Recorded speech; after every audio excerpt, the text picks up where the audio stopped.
Hello, it's the start of a new week and I hope it will be eventful. My name is Denise Yapomaije. I'm excited to be back on the show and I bring you AM News. We begin from the financial sector because founder of defunct GN Bank, Dr. Paa Kwesi Ndoum, is calling on the government to pay money's owed contractors to enable them pay back credits taken from the bank to finance the construction of some infrastructure projects in the country. Dr. Ndoum insists that government's refusal to pay monies contributed to the collapse of the bank. He was speaking at a press briefing to kickstart a campaign to demand the release of the operation license of the bank almost 5 years after the license was withdrawn under the banking sector cleanup. That's not what an investment company does. You don't go and dig a hole in the ground and then when you come, I go and dig it back up and say, here's your 1,000 or 2,000 Ghana cedis. We invest the money. And when you invest the money, it means you give loans. You give credit. You pre-finance or finance activities. And because we know the importance of infrastructure development in this country, we decided, Group Ndoum, not just GN Bank, but Group Ndoum, including what used to be called Gold Coast, now Black Shield. We decided that what Ghana needs the most is infrastructure development. And if nobody's credit is good, should that include government? Government's credit should be good, not so? Yes, sir. So if you decide to give money, credit, to finance the activities of Ghanaian contractors, that money, it should come back. So where is that money? That money is with the government of Ghana and its agencies, and they know. They know. The former finance minister, Ken Oforiatta, knows. The current finance minister, Dr. Amin Adam, he knows. The head of Cocoa Board, we financed cocoa roads. They used to be the safest activity you can engage in. We invested in schools. So many schools that you might see here and there, it is monies from our companies that pre-finance them. You go all over the place. You will find it. Roads, bridges, schools, and so many others. If you go to Discove, there's a sea defense project, and it's been there. That project was started more than 7 years ago. That contractor has spent millions and millions working on that project. Not one peswa has been paid to that contractor. So what used to be about 1.8 billion Ghana cedis, listen to me again, a debt that used to be 1.8 billion Ghana cedis is now more than 7.1 billion Ghana cedis. I'm not talking old Ghana cedis or old cedis. That is real new Ghana cedis. If you convert it into US dollars, it's about $500 million, and it's growing every day with interest. So the government of Ghana and its agencies, if they had paid us even 1/3 of that money to the contractors 6 years ago, there wouldn't be a Gold Coast or Black Shield problem, there wouldn't be a GM Bank problem, there wouldn't be a problem with any of our companies. They should pay the money. So today, what we are asking is we're saying, let them pay the money. If government doesn't have the money, there are arrangements that can be made. We all know what the situation in Ghana, what it is. So let's come up with a payment plan. They pay us, the customers get paid, the bank rises, and other things come. It's as simple as that.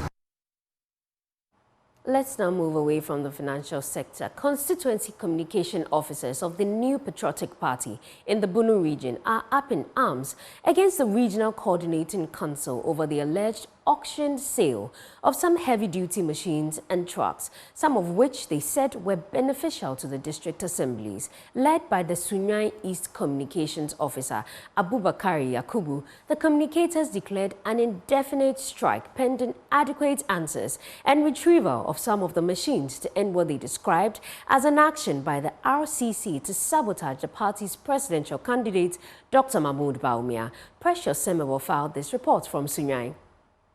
The New Patriotic Party communication officers in the Bono region said several machines, including graders, tipper trucks and road rollers, retrieved from alleged wrongful owners in 2017, have been allegedly auctioned by the Regional Coordinating Council recently. At a press conference in Sunyani, the Sunyani East Communication Officer Abubakari Yakubu said the machines were used to support the work of the district assemblies, including reshaping roads, but attempt to know why they were auctioned from the regional party executives and the RCC yielded unsatisfactory responses, a situation he said is frustrating the defense of the party. He therefore demands some answers within 3 days. We have decided to turn our effort to the Regional Coordinating Council, since they are and have been in charge of the trucks in the region for and on behalf of government. Who authorized the auction of the trucks and why? 2, why did the authorities park the trucks when the assemblies needed them for reshaping and other activities? Who are those the trucks were auctioned to? Is the New Patriotic Party in the region aware of this development? Was the auction advertised in accordance with Auction Sales Act? These are our questions, and we shall wait for the answers before we go back to the studios. As communication officers and our people, our members. He said while they wait for answers, they have declared an immediate indefinite strike and will resist any action that affects the electoral fortunes of Dr. Bawumia. From tomorrow, no communicator from the New Patriotic Party will defend the party in the region until 1, the questions are educatedly answered. In 3 days. In 3 days. 3 days. 2, the trucks are retrieved and kept for the assemblies to use. Sure. We shall resist any attempt by anyone within or outside the party that will foster hatred for the party, because we need the trucks for the assemblies to use for reshaping and others to augment the unprecedented life-changing achievements of the government. No matter what anyone does to undermine the victory of the flag bearer, it will fail. Yes. We will protect the party, and we are starting by putting in place mechanisms to making right what has been done wrong. We need the trucks. We have series of activities if they fail to heed to our demand. Precious Semewo, Joy News, Sunyani. Let me now take you to the health sector, where head of the Obstetric and Gynecology Department of the Kolebu Teaching Hospital, Dr. Isaac Osei-Kranton, says he's worried about the increasing number of Ghanaian women opting to give birth through elective cesarean section instead of vaginal delivery. Prince Kudoga has more in the following report read to you. Caesarean birth is the surgical delivery of a baby through a cut or incision made in the birth parent's abdomen and uterus. Healthcare providers use it when they believe it's safer for the birth parent and the baby, or both. Speaking at a health education session organized by the 2023 Greater Accra Region's Best Practicing Midwife Rachel Hesi-Mati, head of the Obstetric and Gynecology Department of Ghana's biggest tertiary health facility, Kolebu Teaching Hospital, Dr. Isaac Osei-Kranton, said he's observed a worrying trend of more Ghanaian women opting for the cesarean section instead of vaginal delivery. Also, a trend is coming up where our women, for some reason, they want to be delivered by cesarean section without going into labor. I think it's a very dangerous trend. What intrigues him the most are the reasons assigned by these women. The reason why women are opting for elective cesarean section without going through labor is the fear of the pain, basically. Most women think they can't stand the labor pain. And of course, my wife has gone through cesarean section, she has gone through labor pain. I cannot tell you, labor pain is not pleasant. I sat with my wife throughout the labor, but the good news about labor pain is it's not continuous. It gives you breaks in between. So you have the contraction, you have a pain, it will give you about 5 minutes break, then you rest. Then it will come again about 30 seconds, it will give you a break. And when the baby comes out, you are free forever. So one of the reasons why women are doing that is basically because of the fear of the labor pain. And secondly, some also think, very few of them think that when the baby is big, it passes through that introitus will become large and they can't tighten it again. So they want the introitus to remain tightened. He warns that while delivering through cesarean section is relatively safe, every surgery presents its own challenges, hence must be prescribed by doctors under extreme cases. It's a dangerous trend in that, by the grace of God, cesarean section is very safe nowadays. Compared to part when Julius Caesar and co were living. Now it's safe. But every surgery has a risk. So going for something, the natural means is by vaginal delivery. But having said that, we should also note the fact that it is not everybody that can deliver vaginally. Because your pelvic is a space. And what is coming through the pelvis should be able to go through the safely. So when there's a reason why the baby's head is bigger than the pelvis, the baby can be there for years, it will never come. It will kill the mother and kill the baby. So in such a case, when the doctors request or advises you to go for cesarean section, don't think that the doctor enjoys holding the knife. The health education session organized by the 2023 Greater Accra Region's best practicing midwife Rachel Hesse-Mate attracted hundreds of women and discussed reproductive and health-related topics such as safe modes of childbirth for women and fibroids. Well, that's a worrying trend indeed. Away from health, a professor of dynamic energy renewable technology at the Cape Coast Technical University, Professor Lawrence Atepo, has called for Ghana to take charge of its energy future by investing in decentralized networks and flexible technologies. Speaking at his inaugural lecture, Professor Atepo emphasized the importance of applying engineering with economic sense to create a more sustainable future. There's more in this report. Professor Lawrence Atepo highlighted the potential of non-depleting energy sources and discussed how Ghana can generate and distribute environmentally friendly, sustainable energy. He advocated the decentralization of energy production and usage, stressing the need for developing the nation's energy infrastructure to address energy insecurities and reduce transmission and distribution inefficiencies. Professor Atepo also noted the benefit of smart meters for consumers and integration of green energy. The biggest risk to our current state of economic and social health may be how we produce and use energy. We, as a nation, cannot agree on how the nation's energy infrastructure should be developed. This is a depressing and well-known scenario, and we must start to perceive an alternative. To overcome these social, economic costs, doomsday and energy insecurities, it is recommended that Ghana takes charge of its own energy future by making investments in decentralized networks and more flexible technologies that are located close to the load they serve or to the site of energy consumption, and that may reduce the transmission and distribution inefficiencies, lower costs, increase energy security, and create more prosperous and resilient communities. Smart meters can provide consumers with more information about energy flows, which can increase their awareness of their usage. Energy customers that produce their own energy on site have a stronger financial stake in efficient production and usage.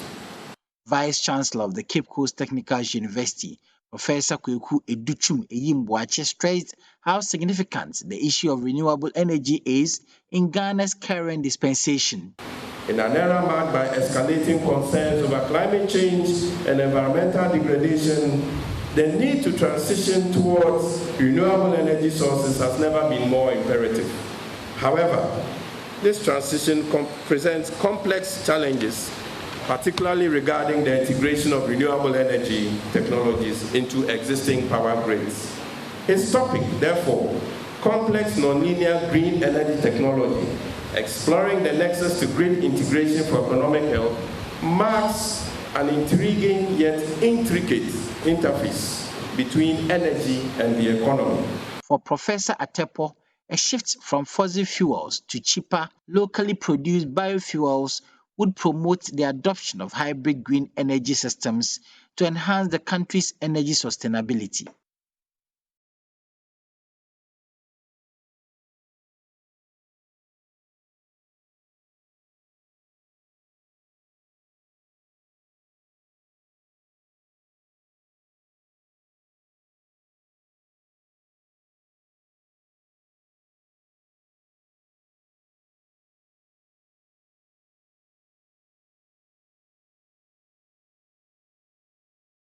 Yes, and up next is the business update with Sweetie Abochi. Right, let's get into some business stories, starting with economist Prof. Peter Korte. It's upbeat now that Ghana's bilateral creditors have signed the term sheet of a debt restructuring that should bring about the needed confidence in the economy. His comments follows announcement by government that it has formally received a draft memorandum of understanding from the official creditor committee agreeing to the terms of a debt restructuring, which will then set the stage to unlock the release of some $360 million by the IMF. Speaking to Joy Business, Professor Korte was hopeful this will send some positive signal to investors. It's been a long, lengthy process, but I believe we've come a long way. Now the way is much clearer. MOU has been received, which the government is studying, and hopefully we'll come to a compromise or consensus situation and sign. When that happens, there will be certainty on the minds of investors, because at the moment, people are not too sure whether this restructuring process will go on, how long it will go on, and what are the implications. But having signed the term sheet, I believe will bring some certainty to the market, and investors can then comfortably engage with Ghana. Because Ghana has one good thing, that is we have a stable political environment and with some level of macro stability. So every investor would like to engage in a country that has a long established democracy.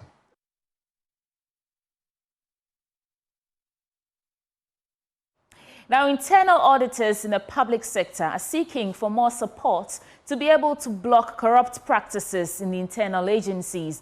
According to them, this will be one of the best ways to curb corruption and support revenue mobilization in the state. In an exclusive interview with Joy Business as part of the Internal Auditors Awareness Month, which is celebrated every May, Chief Internal Auditor for the Ministry of Food and Agriculture, Isaac Ajinboni, raised concerns about lack of resources and collaboration among some public officials. The payments and vouchers, they pass over us. So we are not able to tell them that this one, there should be a contract. This one must be an open tender. You need the quotation is above their threshold. It must go to the central tender board. But sometimes it doesn't come. So we're not able to give them that advice. And we're also there to assure them of the transactions that, oh, this transaction that you are doing, we've checked it. We've verified the goods. We've verified the infrastructure. It has been constructed. This is the percentage done. So you can go ahead and pay. That's what we are supposed to do. And this can curb, the corruption. But sometimes, our challenges are there. No resources. It's difficult. We are in May. First quarter, we've not received it. And we are in May. And they're expecting us to work from January to May. So sometimes you, the head, you have to use your own personal resources to get the office going. So really the challenges are there, but we are doing our best, to reduce instances of corruption and malpractices in the public sector. Some of the bottlenecks we face is that, our work, after we've done our report, we need to give it to the auditee for them to also respond. Our charter says you have 7 days and a maximum additional 3 days. So 10 days they must respond. But sometimes it takes it to 6 months and they've not responded.